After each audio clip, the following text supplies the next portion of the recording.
Welcome back, and thanks for checking in. My name is Dan, Plainest Aries above, and of course, and per usual, I'm working alongside Danny, aka Zal. How we feeling, my friend? Hey. Feeling okay. Feeling okay. Better than the other night when I texted you um, what was now potentially a topic that inspired, our podcast today. So we'll get more into that in a little bit, but I'm feeling great today. Feeling great. Zal, you're the man. And actually, I think it's always good too because goals are so hard, especially now. We're gonna skip checking in on our goals, but it's good to remind us what we are. Yeah. Mine is to play more control, and yours is to scoop less. Scoop less. I've Yes. So yeah, how's your goal been coming along? How do you feel?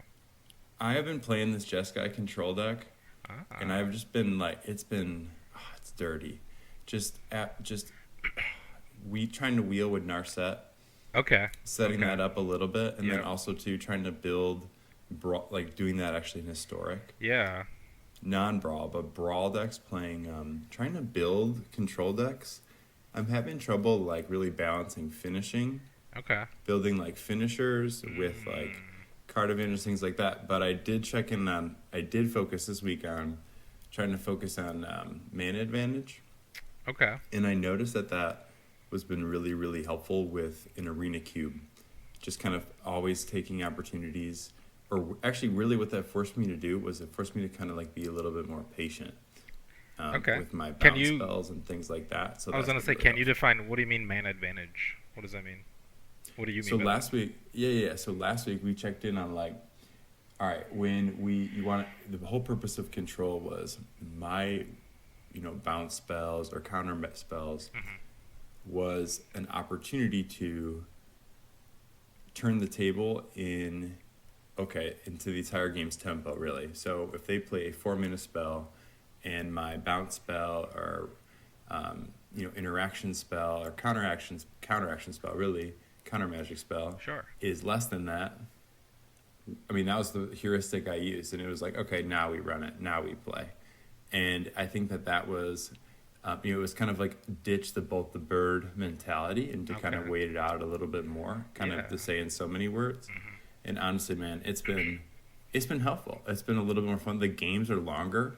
I think I lose like it takes longer for me to lose. Maybe no, I'm just kidding. the No, it's good. the No, outcome is the same, but the length is increasing. Gotcha. right, and I'm not focusing on like keeping the board clear necessarily, Sure. but it was maintaining the mana advantage or kind of maintaining the tempo, and that Yeah. always kind of had me wait. So that was a good tip. I think that's pretty cool. Like shifting that mentality of like bolting the bird as a control player, because now your goal is to respond to the thing that the bird will cast. So like that's what you're worrying about is how can you respond or have find the solutions for the actual threats, because the bird isn't really the threat, right? The threat is whatever they build up to. And I think that's key for a control player is being able to have those answers ready, whether it's counter magic or just removal of sorts, things of that. So cool. I like That's drawing good. cards. I will say that has been fun. Good.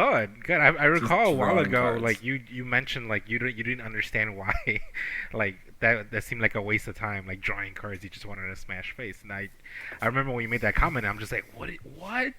I love drawing cards, so I'm glad that you're feeling that. I'm glad that you're seeing the funness behind. I mean, yeah, draw your whole deck if you can. Deck yourself, if you go out, you go out on your own terms. But it is a lot of fun to draw all the cards.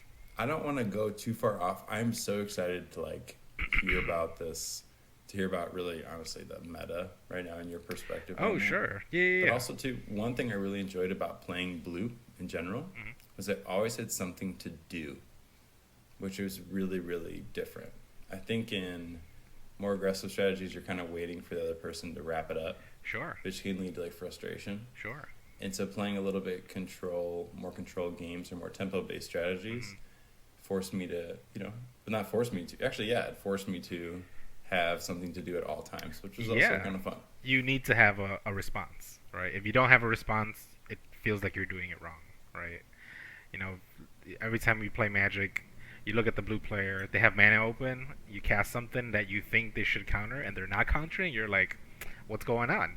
That doesn't feel right. So, like, normally, yeah, you should have some kind of solution to what's happening.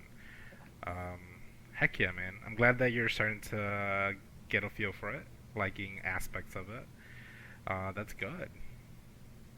Nice, nice. So let's go ahead and we'll shift a little bit to today's topic.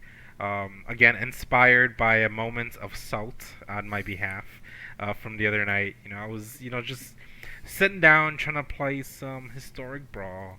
Had a new deck in the works. It's not Azorius, Orzhov tribal deck with clerics. So I know that in the meta, in terms of standard, there's a really good clerics deck happening, but I don't really see it happening much in historic brawl. So I figured, hey, you know what? I think we can maybe try to make something work. So I started to brew something together, and on paper it seemed like it would work really well. But game after game, I just kept getting queued up against these S-tiered decks that just demolished any hope of what I thought I had for this deck. And I texted you. I'm like, dude, I'm so annoyed with all these like net decks and yada yada yada. And it was a moment of like just annoyingness. I was just annoyed. Um, and then you suggested, hey, let's do a podcast on this. And the goal of tonight is not for me to rant, right? That is not the goal. So I slept on those feelings. I slept on what was happening. And then I took some time to dig a little deeper and like what lessons can come from this experience. As someone who likes to play Magic, as someone who likes to build homebrew decks, things that aren't necessarily inspired by what's in the meta. And that's not to say that I'm like this altruistic, like super creative person, and I don't build things based off of other things, because like no one makes decks like in a vacuum, right? Like we're all influenced by the things that are happening, but at its core, I like to make decks that are a little unique, right? So it was a rough night, and what I pulled from that experience is diversity. Diversity in the meta, diversity in historic brawl, and the things that we see, right? So I think before we move forward, like I do want to take a moment to describe or explain, I guess, what I mean by meta, right? Because I'll be honest, like for a while I didn't know what that term meant in reference or in the context of Magic the Gathering, right? Or in Arena. Um, so meta is the games, the strategies, the decks that you come across within like your groups, like within the people who you queue up against. However, it is that Arena likes to pair you, match you up. It's the games or it's the decks that you see often, right? And I took a moment and I sat down and I made a list of like the top 10 that I see all the time. And I'm curious, for whoever's listening, you Zuma as well, like if you feel like these are the decks that you come across all the time in your meta, because everyone's meta could be potentially a little different, right? Because again, we get queued up based on so many different things that we don't necessarily 100% have access to or know. But I have a feeling some of these are probably across the board the things that we play against all the time. So before I go through this list, though, I do have a question for you, Zuma. Um, Take a guess, educate a guess. How many potential commanders do you think we have access to in Arena? I decided to, go to the deck building interface for MTG Arena and just look at all the commanders. Because when you're gonna build a new deck, the first thing you gotta do is choose a commander. So you can actually scroll through all the legendary creatures and then choose your commander. So then they can divide things by color identity. And I decided to count all of them and see how many legendary creatures we actually have access to. And the number is 582. 582 legendary creatures. Um, Granted, some of those were repeats because of the way Arena works, and you do get double creatures or double cards, like different art styles or different sets. Some of them are banned, so like you can't necessarily use them as a commander. Um, so I'd say on estimate wise, I'd probably say about 550 or so are actually like playable. Now, that's pretty crazy, right? So like thinking of like how many actual like legendary creatures we could build a deck around. Now think of all the decks that you come across every time you're playing historic. Do you feel like you've played against that much variety and diversity in terms of commanders? I mean, I could probably name like 20 No way, without no right? notes, no nothing. But still, Sure. And odds are those 20 are probably the ones that we see all the time, right? To see that number, and I'm just like, that's crazy because I so often see the same decks all the time, all the time. And with that said, I do want to take a moment and just like pause and just clarify. I'm not like trying to complain or say, oh, people who net deck shouldn't be doing that, or like that's not authentic, or yada yada yada. I don't think there's anything wrong with net decking. I don't think there's anything wrong with building a deck that has already been tested and proven to work. Um, Especially if you're just looking to just get in the game and play some games and then log off, right? Like I understand everyone's time commitment is different, everyone's financial commitment is different. That's cool. So I'm in no way like trying to gatekeep like this. Oh, you should all be homebrewing decks or whatever. Not at all. Not at all. What I'm trying to get at is the possibilities of what we could be seeing, right?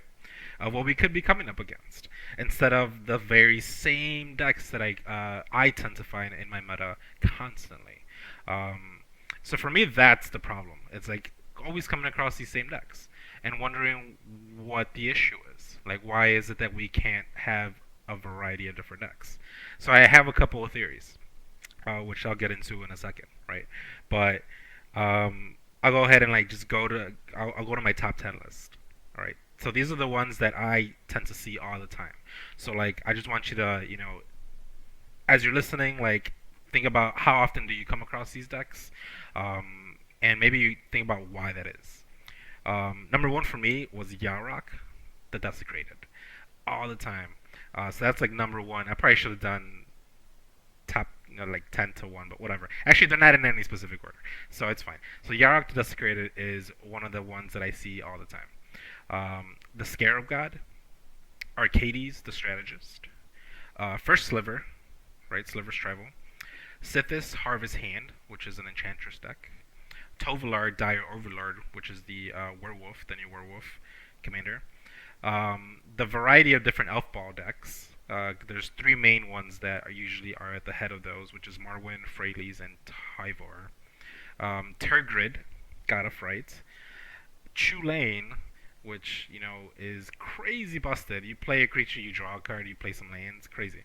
Nicol Bolas Tribal is the last one. So there's a couple of different planeswalkers that tend to be at the head of that, but for the most part, they always run the same.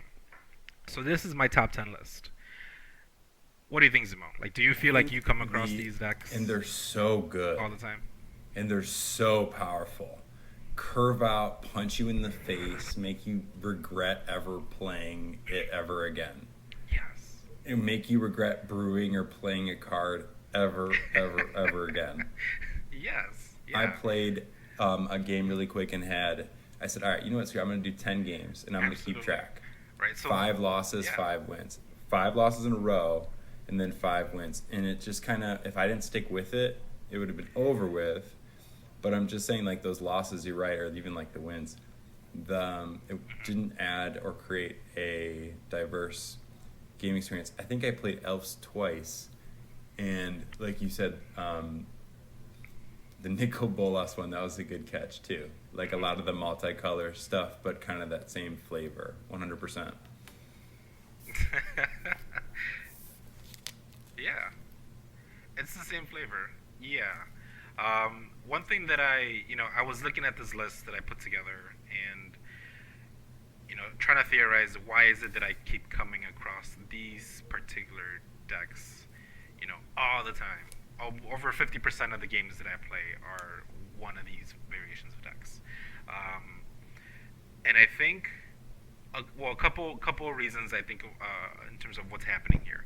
Number one, these have been, you know, these are net decks that have been like constructed, they've been played out, and they are just like, what's the word? They're just so refined that they just work, right? You can essentially be an autopilot, and they'll just kind of do what they do all the time.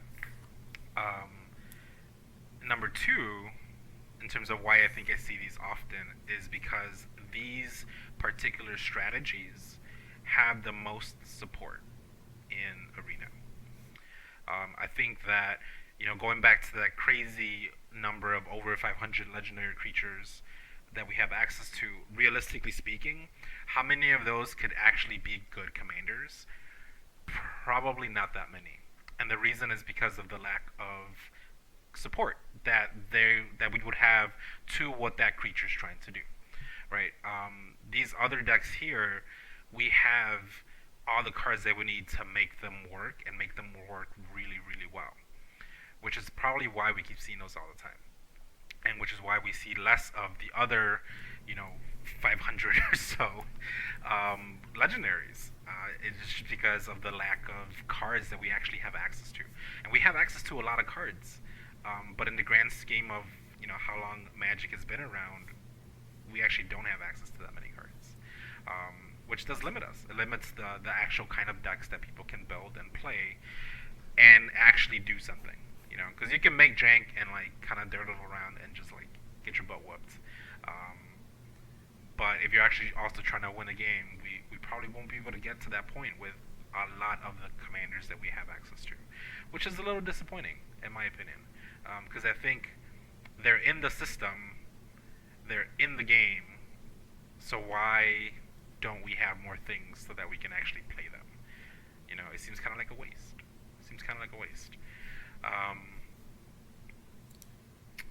I'll take a pause there. What are your thoughts? I feel like I talked for a little bit. No, I think you made excellent points around the, we talked about the past few episodes about how, unfortunately, the bottom line of everything is to make money. And you have to make a concerted effort time and time again to kind of avoid falling into the traps and habits of what that looks like. Alchemy is an interesting one. I'm going to keep sidestepping the question and talk about how upsetting it was. I couldn't even compete in the tournament this weekend because I didn't have enough wild cards to build a net deck or a competitive deck. And so it's just interesting that someone who plays a lot and is really competitive and likes it. I'm not saying that I should get anything for free. That's not at all what I'm saying. But, sure. It wasn't even, I just don't think there's a lot of opportunities or reasons to, be someone who really likes the game and invests a lot of time in it. And, what type of, kickbacks do you get? I don't really know. I think it's unfortunately not, I think, as much as, other games are. Obviously I don't expect any kickbacks, but I think it's interesting that, I would imagine Alchemy was not highly attended because people couldn't build decks that they thought were competitive enough. And if they did, I'm sure it was lit up with, the internet was lit up with all sorts of takes about how it was so expensive. In order to get it, I had to buy packs or rah. And it was almost like a trap. But we talk about that all the time. That arena is there not to have fun necessarily, but it's there to, to make money. It's a product. Yeah, absolutely. But I love your take about dude, why don't in Brawl, if I'm brewing in Brawl, why don't I have access to all the cards, for free? Why aren't I playing Brawl for free and have access to the entire arena library? You could learn about more cards, see more cards, etc. And what harm is it? You could cast more blue spells to get daily that you skipped, whatever. I don't know. It is unfortunate, but I think your take was spot on, man. Thank you. I think for me the main reason why I'm kind of grinding against this is, Brawl or historic Brawl or Brawl in general is very much inspired by EDH Commander, right? Which is the format that was created by just casual players. It wasn't anything officially sanctioned by Wizards when it was first created, and it definitely had like its own motivation, its own goals, and a big aspect of that was this home brewing, this jankiness, this really cool, unique building of decks. That was at its core, and Wizards, caught on to the train, like they understood what was happening, so like they released this digital format, but it's like trying to be EDH, but it's not because it's not as rewarding as it would be to actually be playing EDH. And I know this is a historic Brawl podcast, but it's Magic in general, right? So we have to like acknowledge what the root of this is, and that's what it is for me. And unfortunately, I feel like what ends up happening, which is what you try to avoid in most play groups when you're playing with other people, like actual paper Magic, is this arms race that happens with decks, right? Because let's say you're in a play group and someone builds a deck that has a pretty up there power level and tends to kind of just demolish everyone else. Well, then everyone else needs to adapt to what's happening, and then their decks get stronger. And then the other people start to respond to that, and then their decks get stronger. So it creates this arms race, which I think is what we're currently seeing in the meta in terms of historic Brawl. It's just everyone just has to play these finely tuned, refined decks, or else you have no hope of actually having fun, or winning if that's your ultimate goal. So then we see the same decks over and over and over again because these are the ones that have been the most refined, right? Which sucks, which is unfortunate. Unfortunate, but again, no one's forcing me to play historic Brawl. No one's, it's a choice, and I acknowledge that. I love the game though. I love the game a lot. I love what it represents, and the really cool interactions that happen. Which is why I made a little goal for myself. So as I was looking through these 500 and whatever actual legendary creatures we have access to, I made a short list of 5 that have like the weirdest or jankiest or just unique abilities that I've not ever seen a deck for. Or at least like I've not played against it. I haven't checked online. There might be some deck lists out there. I don't know. So I'm gonna just shift over to that list real quick. I'll read the cards out, and I'll encourage you guys, the listeners, or anyone else, to try to build something that works with these decks, with these commanders, because I think that their abilities are pretty dope. So how does that sound, Zumo? I'm gonna just start No, going it through sounds these real quick. amazing. I mean, do you have what they do in front of you? I could pull them up on. Yes, You do. All I right, do. we're taking. I am I excited do. to sit back and laugh and see what type of. Okay. I'm taking notes here So- because I'm gonna smack you in the face with one of these some days. You're not even gonna know it hit you. I promise. That'll be great. I mean, that'll be great because, like, again, the goal for today, the goal for me as personally as Magic player, is just to have fun, right? To have variety and diversity in these games. And unfortunately, these meta decks, there isn't a lot of diversity or variety So- because they tend to play out the same way, right? So I don't want to put words in your mouth. Okay, I'm not You're one to good. do that. Okay, I never will. But are you kind of like putting a little bit like a little call out to the community about like it's kind of lame right now. It's a little lame right now. It's a little bit too much about you. Like it's a little bit too much about like winning in like 3 turns or something like that. That's not what you're saying. Is that what you're saying? That's not what you're saying. I mean, that's probably the way it's coming off, and if that's the case, too You're bad. challenged. I but feel that's- challenged a little bit about like It's a challenge. I think it's more of a get challenge. off monocolored And it's a decks, challenge. Yeah. Yes, I would say let's put the effort into. I don't want to say that either because I don't want to make it seem like no one's putting the effort into it. But I just think there needs to be more diversity in the decks. That's a flat out statement. There needs to be more diversity in the decks that we see in Historic Brawl.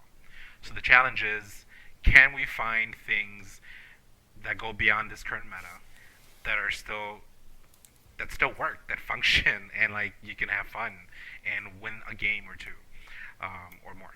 right? So that's what I'm trying to get at here. Um, with that said, I'm gonna go to this list of 5 cards that I think have enough support to make something happen in Arena. So the first one, it's a 6 mana commander. So already terrible, but I think there's something there. Okay, Palladium Moors the Ruiner. 3 cost 3 are 3 generic, a red, a green, and a white. So it's Naya. 6/6 legendary Elder Dragon. Flying, Vigilance, Trample. And then he has an ability that says Palladium Moors the Ruiner has hexproof if it hasn't dealt damage yet. So I know. So like the face you're making right now is exactly like what I was like when I read that. I'm like, how have I not seen this card before? And I actually have it too. Like it wasn't, because when I was looking at the long list of all the legendary creatures, I had to click the little checkbox to show the ones that I own, but also the ones that I don't own to get a full range. And I own this one. I at some point cracked it open, and I just never gave it a second thought. But like I noticed it today, and I'm just like, there's something here. There's something here. So before I give you my idea of what I think could work with this, where would you go with this, Zumo? Like, if this was like, this is your commander, make something with this. What direction would you take this in? What do you think? I'm trying to think what is good with hexproof if it hasn't dealt damage yet. Anything with mutate, I feel like there's a lot of mutate nonsense in Naya colors. Oh, I feel like there you go. hexproof too is really interesting. Yes, that's not even a thing that I thought about, mutate. But you're right, because you can just, mutate a whole bunch of creatures on it, and your opponent still can't get to it, right? Won't be able to target it until you actually swing out with it. So, question: dealt like damage yet? Combat damage. If you block, does that? So it says if it hasn't dealt damage yet. So that is a good question. Yeah, figure that out. So I think if you block with it, it'll lose its hexproof because it has dealt damage. It's not just combat damage. So like, I imagine if like if you do a fight mechanic, it'll deal damage. So technically, it'll lose hexproof there as well. So it's almost like this dude needs to chill back until you get that ultimate final swing in, which is the direction I was like thinking of taking this in. There's a lot of beefy enchantment auras that you can Voltron this dude into, which is what I was considering. So playing out a whole bunch of mana dorks to ramp into this guy, just in case your opponent has those spells that make you sack a creature, you just sack one of your mana dorks instead of this guy. That's stinky. That's good. That's playing good. Some indestructible effects. There's we got that in white, we got that in green. Keep them safe. All the while you're just slapping on a whole bunch of auras on this guy until he's a 40-something. Unblockable. Vigilance, dude. You just smack him with a vigilance. With a vigilance. So like you'll have a blocker for the crackback. So that was my mindset. Just Voltron. You don't see that often in Arena in historic Brawl. But I think this has potential to be that. So that's the first one that I wanted to put out there for everyone. Challenge, accept it or not. But it'd be cool to see this guy flying around and smashing people for 25 in one turn. That'd be amazing. Going down the list, the next one is Vona, Butcher of Magan or Magan. I want to say Magan. She's 3 and a white and a black. So she is a Orzhov creature. Vigilance, lifelink, 4/4. So she already gains life, has vigilance, so she's good to attack, right? What's even cooler is she has a tap ability, so you could potentially get those attacks in and then still tap her afterwards, or tap her as she's attacking. Her tap ability says pay 7 life, destroy target non-land permanent. Activate this ability only during your turn. So you can potentially clear the way for her to be getting in, right? And doing that. So paying 7 life seems like a pretty high cost. In historic brawl, I've seen this deck work pretty well in commander, like EDH. But again, life totals there is 40. You start at 40 there. So, starting at 25, this seems a little iffy. But if you're building your way up to casting her with a bunch of things that gain you life anyways, uh, life support or life gain, not life support, life gain is pretty big in the meta as well. That's one of the decks that we see often. So it's very well supported. So I think switching that around to something that'll gain you life and then also be able to answer threats at the same time seems like a very Orzhov thing to do, right? Orzhov always has the removal, and now here your commander has a removal on a stick, which is pretty cool in my opinion. So that's another one for the bucket.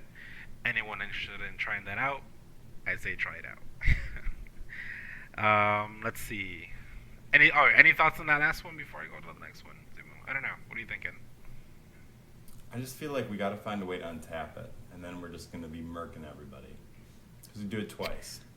I'm going to do it twice, yeah, 3 times. Oh my gosh, that'd be something gross. about, like, if every time that I lose life, another player loses life. Some garbage like that has, like, that reciprocal effect, and then see if I could, see if we could, work it out that way. Orzhov a lot of fun. I don't play enough Orzhov. That's control, right? That's in that camp. It's pretty controlling. No, it's more mid-range, man, I think. I think that's mid-range. Right? Because it depends on the build. It depends on the build, I'd say. But I'd say it's... Yeah, okay, yeah. It totally depends on the build. You're absolutely right.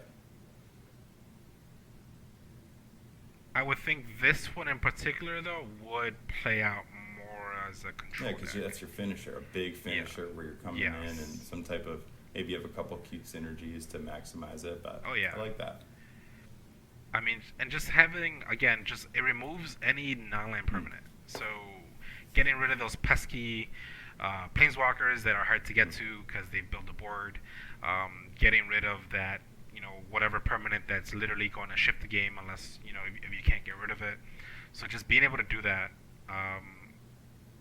on a stick seems really good, in my opinion. So say the name one more time. Sure, it's Vona, Butcher of Magan. Magan. Love it. Magan. Love it, love it, love it. Yeah. Cool. Next one. Mono red. I don't do a lot of mono red stuff in general, so I think this might be the one that I try to do next. Captain Lannery Storm. Okay. I haven't seen her. I haven't seen this creature in a 99. I haven't seen her as a commander. But I think with the more recent access to treasures that we've gotten in the past set or two, I think there's something here with her. So she costs 2 and a red. Legendary creature. She's a human pirate and has haste, which is, I think, the most important aspect to her, right? So she says whenever she attacks, create a colorless treasure, right? So for those who don't know, treasure is an artifact. You sack it to add 1 mana of any color. Right, and then it says at the bottom, whenever you sack a treasure, Captain Lannery Storm gets +1/+0 until end of turn. So that just has aggro written all over it. So if you're able to just dump out all these spells that are creating all these treasures, and you're just collecting all these treasures, if you can clear out the way for your captain to just come out swinging in 1 turn, you can get a really big hit. If you get her in there, if you have all these treasures, you can sack them in response to her attacking. You'll have all this floating mana. Cast your instants that beef her up even more. So she's getting +1/+0 for each artifact that you're sacking. And on top of that, you're casting instants that are giving her +2/+0, +3/ whatever, first strike, yada, yada, yada. Potentially a one-hit commander. If you can, squeeze in there and get in. Seems fun. So I think this might be the one that I try to piece together next. Because again, there's been a lot of support for treasures in general. So I think there's something here. Mono red, that's mono red. I found to be tough. And I love playing red. I had a feeling you might like this one just because it is, it's a red card.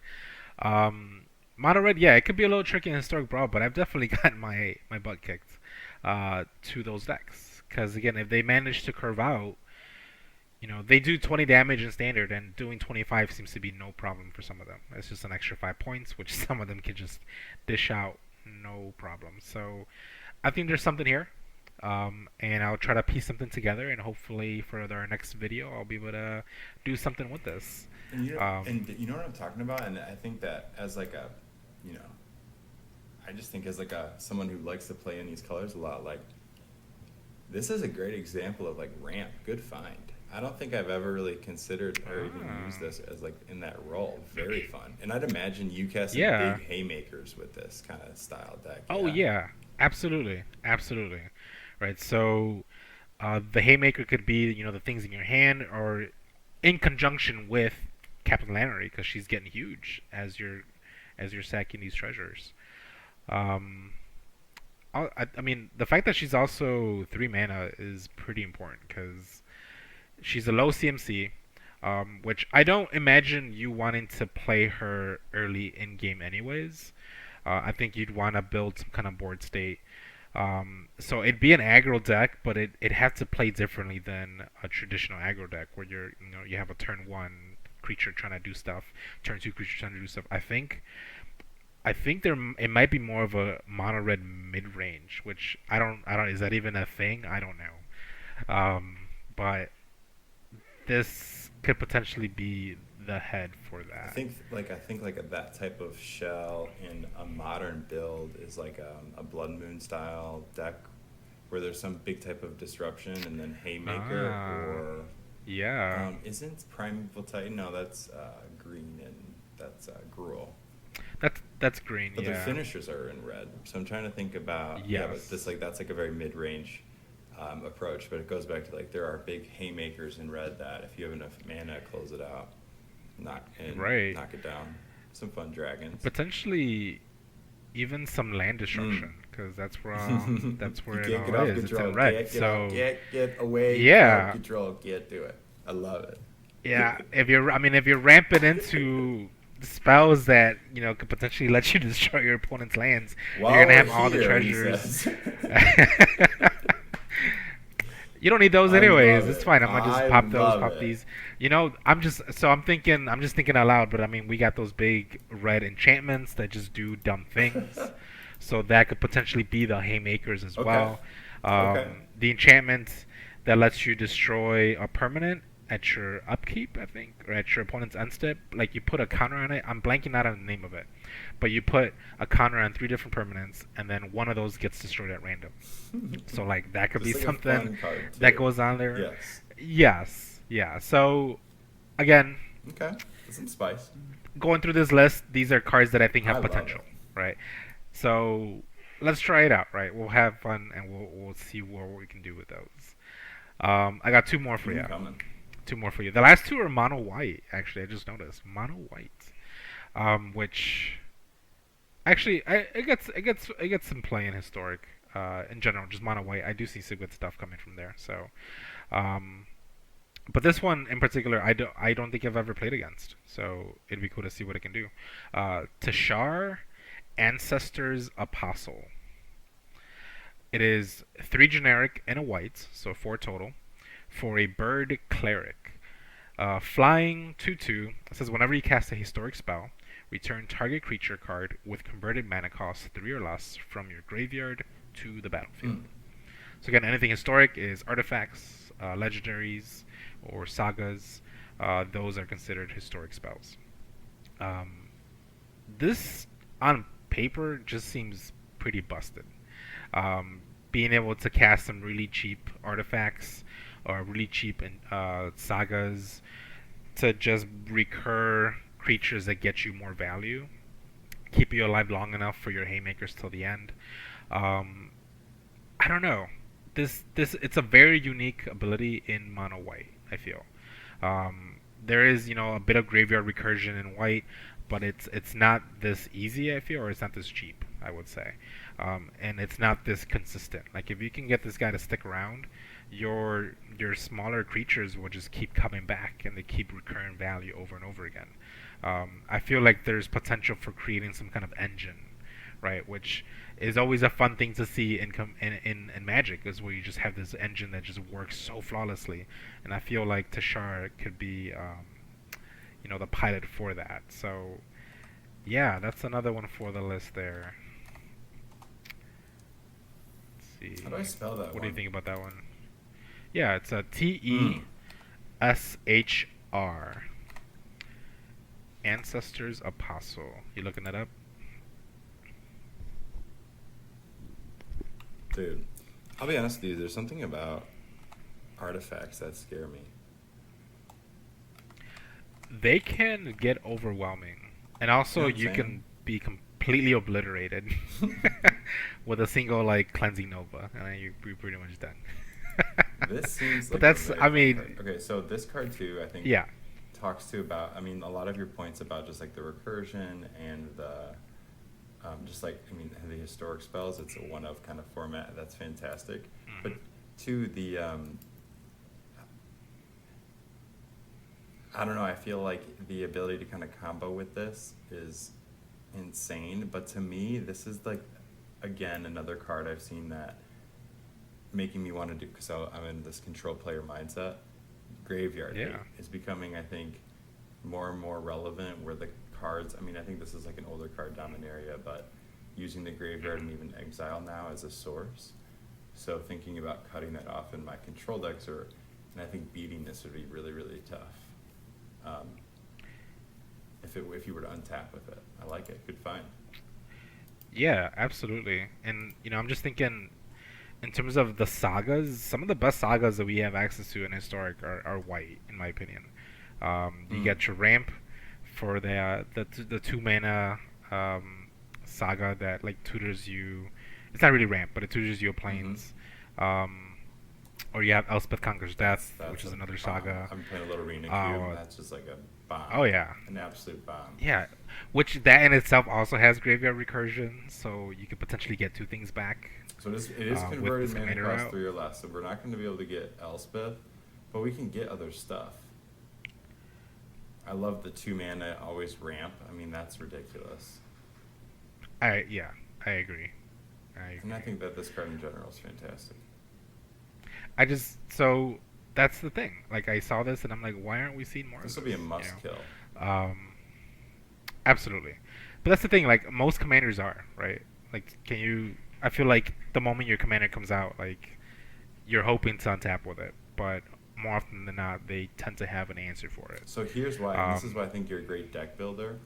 Every time I played like mono red, I feel like no one even cared about my command, like Magda or what?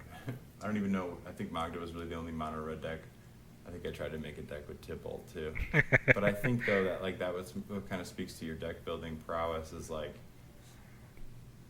you won't build decks like that where, you know, I just say like this will really, when I build a deck like this where it's like really, really, really overly synergistic, kind of think where it's kind of, okay, one thing needs to happen then another.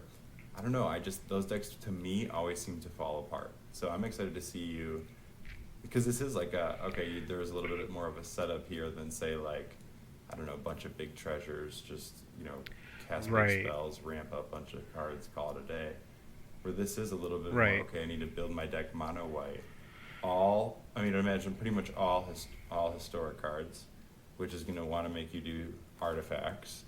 And artifacts kind yeah, of are historically like not so great, right? And they require a lot of lot of like knowledge about how to control and run the tempo of the game.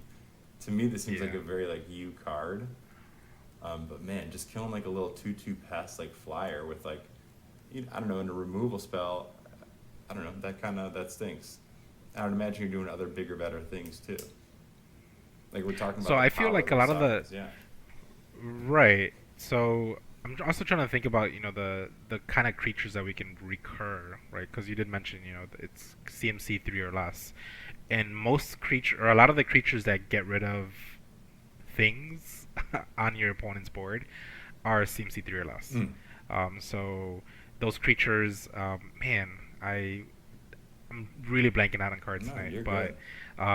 it's a 2/2, but it costs 2 white in a generic, but it exiles something up to CMC 4, right?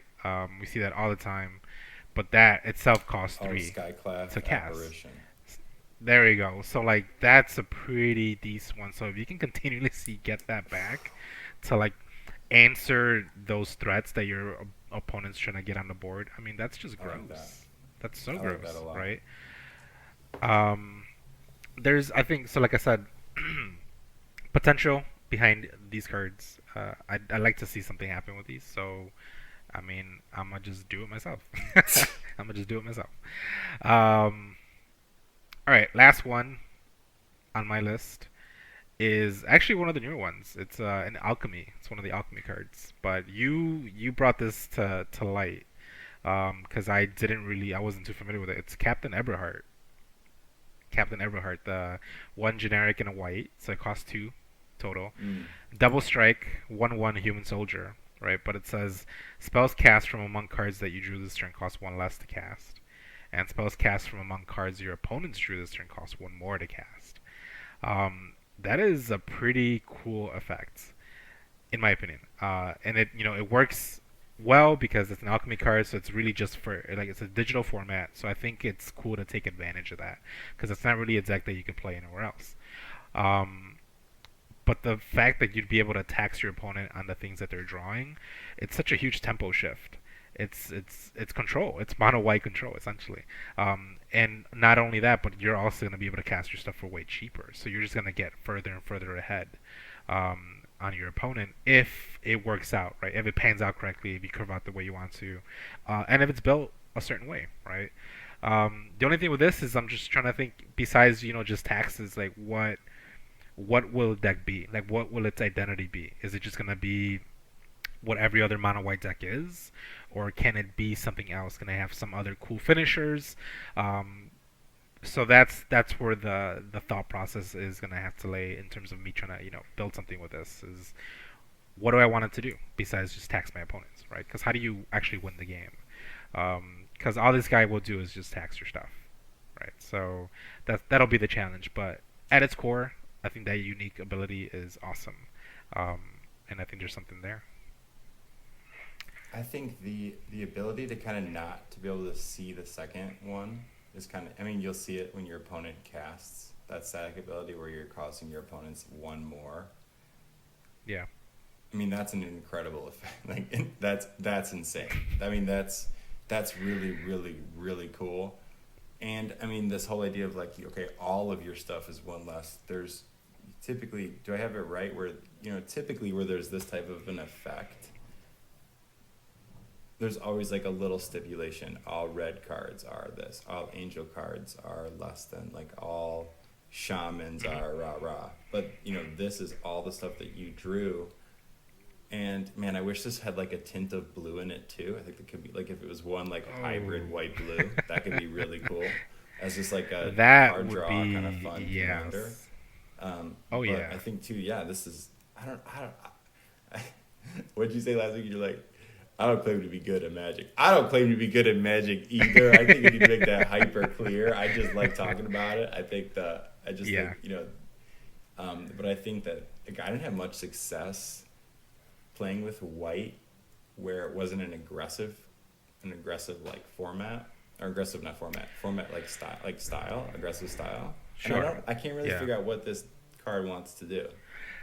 That's exactly what I was saying, and it's just like I think this is gonna be the one that'll require the most like sit down and like a brainstorm and like go through different variations of it and see what actually works. Because aside from what it does, it doesn't really tell you anything else about what it wants to do. All these other commanders, they tell you what they want to do, right? Yarok the Desecrated, he wants to, give you all the value from your ETB effects. Um, Arcades the Strategist, he wants you to play all these walls so you can just swing in. Tovolar, he wants you to play all these wolves so you can get some damage in and draw some cards. So like all these other ones, all these other decks that we see in the meta, they're very streamlined. They tell you what to do, right? This guy, he doesn't tell you what to do. So I think that's where the challenge lies.